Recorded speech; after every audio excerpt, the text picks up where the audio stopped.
नमस्कार। आज नमस्कार। हमारे उत्तर प्रदेश में थोड़ा माहौल जरा गर्म है, चुनावी माहौल है और इस चुनावी माहौल में कई तरीके की गतिविधियां दिखाई दे रही हैं और ये गतिविधियां बहुत गर्म हैं। और अगर सही माने में कहा जाए तो एक आम आदमी जो है वो जरा कंफ्यूज है, दिग्भ्रमित है कि ये हो क्या रहा है। तो मैंने ये सोचा कि आज श्रीमती लता श्रीवास्तव, जिनको राजनीति में भी दिलचस्पी है लेकिन बेसिकली वो एक गृहिणी है, तो उनके मन में भी बहुत से सवाल उठ रहे होंगे जिस तरीके के डेवलपमेंट हो रहे हैं। तो मैंने कहा आज इनसे ही पूछते हैं कि ये क्या सोचती हैं इन सब चीजों के बारे में। तो यस, श्रीमती लता श्रीवास्तव, आप क्या जानना चाहती हैं, बताइए। नमस्कार, पहले मैं अपने सभी दर्शकों को नमस्ते कहती हूँ। मैं एक गृहिणी हूँ और मैं ये जानना चाहती हूँ कि जो है आजकल उत्तर प्रदेश में चुनावी माहौल है और लोग भारतीय जनता पार्टी को छोड़कर एसपी समाजवादी पार्टी में जा रहे हैं और दूसरे दलों से भी लोग दल बदल कर रहे हैं। लेकिन भारतीय जनता पार्टी एक बड़ी पार्टी है और इस समय एक शासन कर रही है, लेकिन इसके बहुत से एमएलए छोड़कर सपा में जा रहे हैं। इसका क्या मतलब है? बहुत बहुत अच्छा सवाल किया आपने। सामान्य रूप से एक व्यक्ति के दिमाग में यही बात आती है। तो यहां मैं आपको ये बताना चाहूंगा कि चुनावी समर में, चुनावी संग्राम में यह बहुत सामान्य सी घटना है कि लोग एक पार्टी छोड़ करके दूसरी पार्टी में जाते हैं। आपने देखा होगा विगत वर्षों में भी इस तरीके से आया राम गया राम चलता रहा और सरकारें बहुत परेशान भी रहीं इसमें और कई कानून भी बनाए गए, लेकिन यह स्वतंत्रता भी दी गई कि एक बार कोड ऑफ कंडक्ट जब लागू हो जाता है, चुनाव आयोग जब कोड ऑफ कंडक्ट आचार संहिता लागू कर देता है, उसके बाद इस तरीके के कानून लागू नहीं होते, कोई भी कहीं भी जा सकता है। अब आगे हम लोग आएंगे कि ऐसा क्यों होता है, लेकिन मैं यही बताना चाहता हूं कि यह बड़ी सामान्य सी प्रक्रिया है। इसमें लोग एक दल छोड़ के दूसरे दल में जाते हैं। हाँ, भारतीय जनता पार्टी शासक पार्टी है और भारतीय जनता पार्टी से निकल करके लोग जो है दूसरी पार्टी में जा रहे हैं या गए हैं, यह एक निश्चय ही मन को ज्वलित करने वाली बात है। लेकिन यह कोई बहुत असामान्य सी घटना नहीं, ये आप मान के चलिए कि सामान्य सी घटना है। पहले भी ऐसा होता था, आज भी ऐसा हो रहा है और आइंदा भी ऐसा होगा, इसको कोई रोक नहीं सकता है। यह बात अलग है कि आज संचार साधन, कम्युनिकेशन बहुत आगे है। पहले बहुत ज्यादा इसका प्रभाव जनमानस पर नहीं पड़ता था, परंतु अब टीवी और अखबार भी, इनके माध्यम से सुबह से शाम तक जब आपको ये बताया जाता है और जैसे जिस तरीके से क्रिकेट का मैच होता है और स्कोर बताया जाता है, एक आदमी गया, दो आदमी गया, तीन आदमी गया, तो एक जनमानस जो है उसके साथ अटैच हो जाता है कि ये क्या हो रहा है। तो मेरा ख्याल है कि ये एक सामान्य सी घटना है, इसको बहुत ज्यादा सोचने की जरूरत नहीं है और ये होता रहे। हाँ, आगे बताइए। अ, मैं ये भी जानना चाहती हूँ कि ये जो दल बदल होते हैं इस समय उत्तर प्रदेश की राजनीति में क्या सपा जो है वो आगे हो जाएगी? जब चुनाव होगा तो वो ज्यादा जो है सीट लेके आएगी या इससे बीजेपी को नुकसान होगा?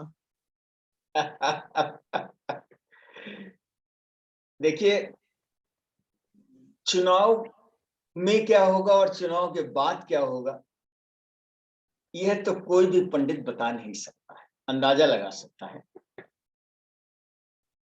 किसको नुकसान होगा, किसको फायदा होगा, ये भी अभी नहीं बताया जा सकता जब तक कि चुनावों के परिणाम आपके सामने नहीं आ जाते।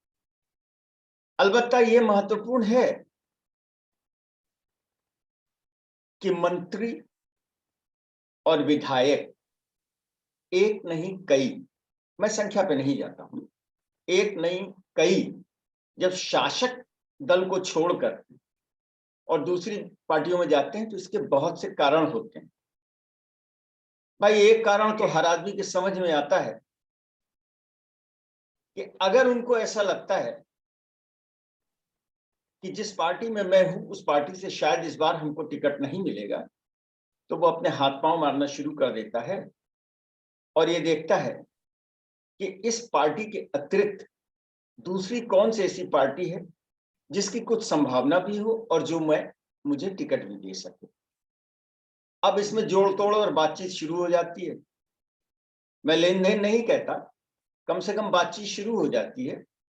और जब कोई दूसरी पार्टी भी ये देखती है कि यह व्यक्ति अगर हमारे दल में आ जाता है तो चुनाव में हमारी संभावनाएं अच्छी हो जाएंगी, तो वो उससे वादा कर लेता है कि ठीक है, हम आपको टिकट देंगे।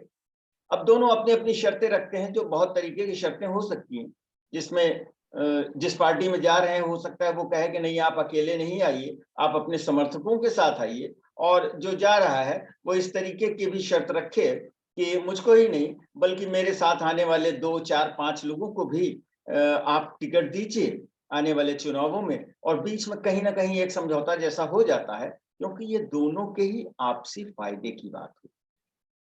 इसलिए अगर कोई पार्टी, शासकीय पार्टी, ये तय करती है कि हमारे वर्तमान सभासदों, विधायकों या सांसदों में से इतने को टिकट नहीं दिया जाएगा, और इस बात का अंदाजा लग जाता है, देखिए वो राजनीति के कीड़े हैं, एक्सपर्ट हैं, उनको अंदाजा लग जाता है कि शायद इस बार हमें टिकट ना मिले, तो वो सबसे पहले तो अपना ग्राउंड बनाते हैं। ग्राउंड बनाने का मतलब वो अपने सारे समर्थकों को इकट्ठा करते हैं, उनसे बातचीत करते हैं और उनको आगे आने वाले समय में होने वाली परेशानियों, दिक्कतों के बारे में बताते हैं। जब आपस में एक उनका बन जाता है मन, तो उसके बाद वो दूसरी पार्टियों से संपर्क में रहते ही हैं, फिर उनसे बात करते हैं और उसके बाद वो दल बदल कर लेते हैं। एक जगह से त्याग पत्र देते हैं, दूसरी जगह ज्वाइन कर लेते हैं। तो ये सामान्य सी बात है। और इसमें जिस दल को छोड़ के जाते हैं उस दल को क्षति पहुंचती है, और वो क्षति होती है नाम की, कि दल छोड़ दिया इन्होंने।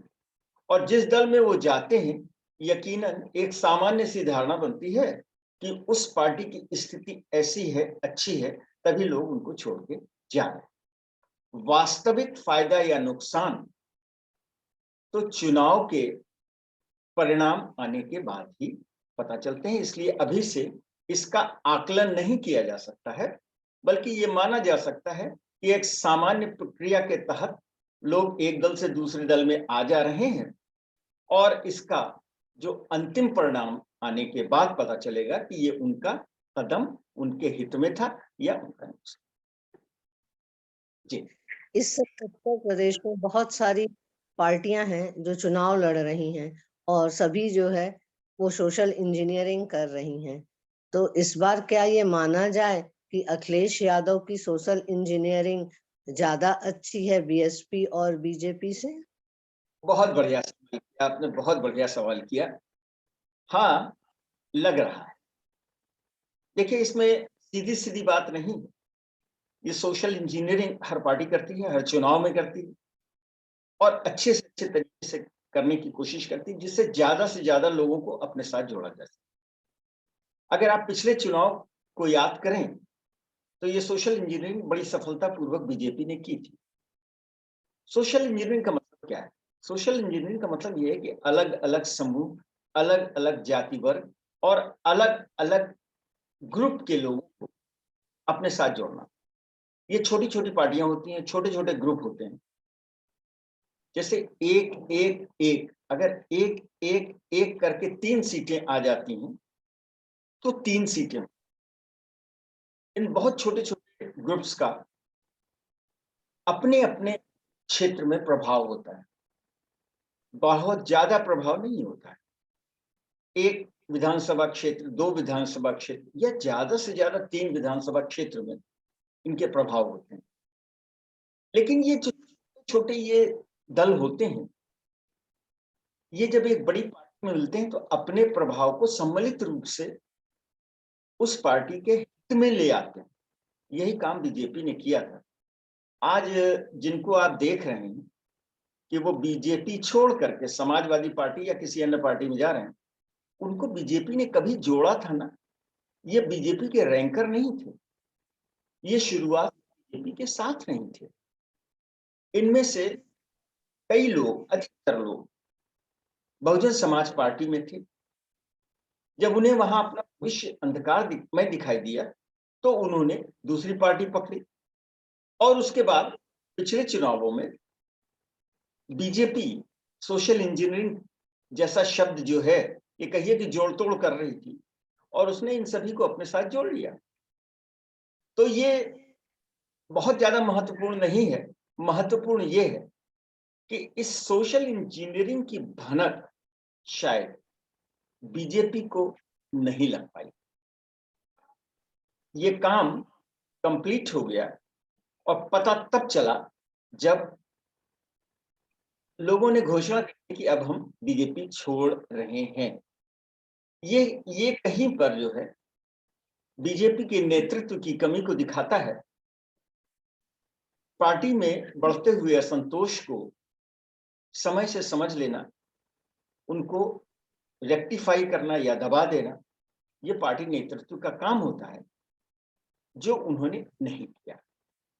या एक दूसरी स्थिति यह भी हो सकती है, ये हो सकता है कि उनको मालूम रहा हो और उन्होंने ये तय किया हो कि इनका चला जाना कहीं ज्यादा अच्छा है, बशर्ते कि ये पार्टी में रहें और इनकी मांगों को पूरा किया जाए।